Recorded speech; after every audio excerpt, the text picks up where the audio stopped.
নমস্কার, আমি অ্যাডভোকেট অভিক ঘোষ। আবার একটা নতুন ভিডিও নিয়ে তোমাদের কাছে চলে এসেছি। হ্যাঁ, ইউটিউব থাম্বনেল দেখে তোমরা বুঝে গেছো যে ভিডিওটা কী নিয়ে।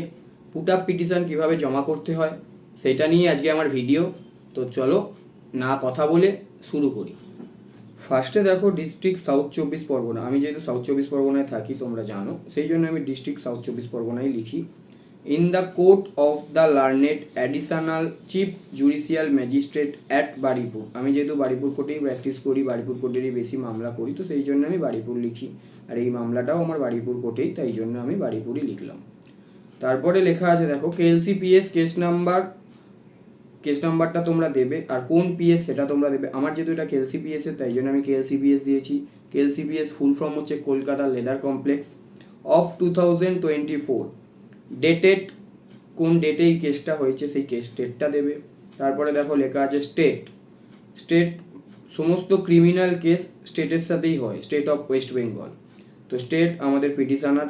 তারপর দেখো ভার্সেস, তারপরে তোমরা কতজন অ্যাকিউজডের হয়ে আছো বা কতজন অ্যাকিউজ তোমাদের আছে। একজন অ্যাকিউজড হলে অ্যাকিউজড পারসন, আর যদি অধিক হয় তাহলে অ্যাকিউজড পারসনস লিখবে। তারপর দেখো লেখা আছে put up petition for surrender accused persons. অনেকজন অ্যাকিউজড আমার এই কেসে, তাই জন্য আমি পারসনস লিখেছি। তারপর দেখো লেখা আছে আন্ডার সেকশন যেগুলো তোমার থাকবে সেই আন্ডার সেকশনগুলো লিখবে। কোন ধারায় তোমাদের এই কেসটা হচ্ছে সেই আন্ডার সেকশনটা লিখবে। তারপরে দেখো লেখা আছে the humble petition is ফাইলড on behalf of the above named accused person. আমি যেহেতু এখানে অনেকজনের হয়ে করছি তাই জন্য পারসনস লিখেছি, তোমরা একজনের জন্য করলে পারসন লিখবে। মোস্ট রেসপেক্টফুলি শ্বেত, 1 নম্বর পয়েন্টে আসি। That your petitioners per accused persons surrender before the learned court with a pray for bail. 2 নম্বরে আসি। That your petitioners per accused persons have been falsely implicated with the alleged offense and or have no connection with this case and fully innocent and pray for bail. 3 নম্বর পয়েন্টে আসি। That your petitioners per accused persons pray for bail imposing any terms and conditions and the accused persons further pray for bail, otherwise your petitioners per accused persons will suffer irreparable loss and injury. 4 নম্বর পয়েন্টে আসি। That your petitioners per accused persons pray for allow the bail petition and enlarge on bail. আমরা এই put up পিটিশনটা দিচ্ছি, এই put up petition আমরা দিই তার কারণ হচ্ছে এই পুট আপটা যদি কোনো ডেট না থাকে আমরা সেই ডেটটাকে নতুন করে করার জন্য পুট আপ দিতে হয় আমাদের। সো এই জন্যই আমরা এই পুট আপ পিটিশনটা দিই। এটা সিম্পলভাবে দেওয়া যায় না, এর সাথে বেল পিটিশন বা তোমরা যেটার জন্য তোমরা পিটিশন দিচ্ছ তার জন্য তোমরা এই পুট আপ পিটিশনটা দাও। এবার আমি এতে আসি প্রেয়ারে।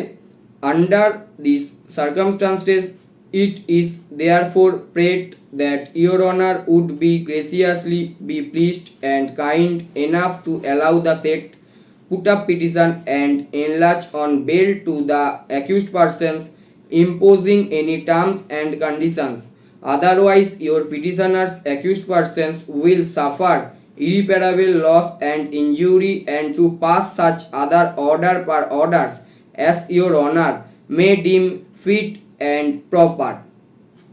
প্রেয়ার আমাদের কমপ্লিট হলো।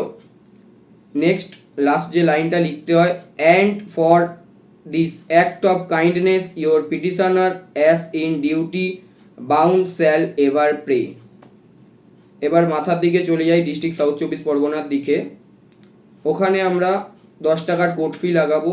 10 টাকার কোর্ট ফি লাগিয়েই পুট আপ পিটিশন আমরা জমা করবো। আর ডান দিকে ফাইল্ড বাই যে অ্যাডভোকেট আছে তার নাম দিয়ে অ্যাডভোকেট এবং ডেট দিয়ে আমরা এই পিটিশন কমপ্লিট করব। তাহলে তোমরা বুঝতেই পারলে পুট আপ পিটিশন কীভাবে লিখতে হয়, কীভাবে ফাইল করতে হয়, কত টাকার কোর্ট ফি লাগাতে হয় সবই বললাম। যদি কেউ বুঝে না থাকো তাহলে অবশ্যই আমাকে কমেন্টস করো, আমি তাকে বলবো। এবং ডেসক্রিপশানে আমার নাম্বার দেওয়া থাকবে, তোমাদের কোনো কোয়ারিজ থাকলে কোনো প্রবলেম হলে অবশ্যই আমাকে সেই নাম্বারে হোয়াটসঅ্যাপ করতে পারো। আর পুট আপ পিটিশনটা কখন দিতে হয় সেটা যদি তোমরা বুঝতে না পারো তাহলে আবার আমি বলে দিচ্ছি। পুট আপ পিটিশন তোমার ডেট অনেক দূরে আছে একটা মামলার, সেই ডেটের আগে তুমি সেই মামলাটাকে করতে চাইছো, সেই কারণের জন্য বা সেই জিনিসটাতে তোমাকে পুট আপ দিয়েই তবেই সেই মামলাকে তোমাকে রেডি করতে হবে এবং মামলাকে তুমি হেয়ারিং করতে পারবে।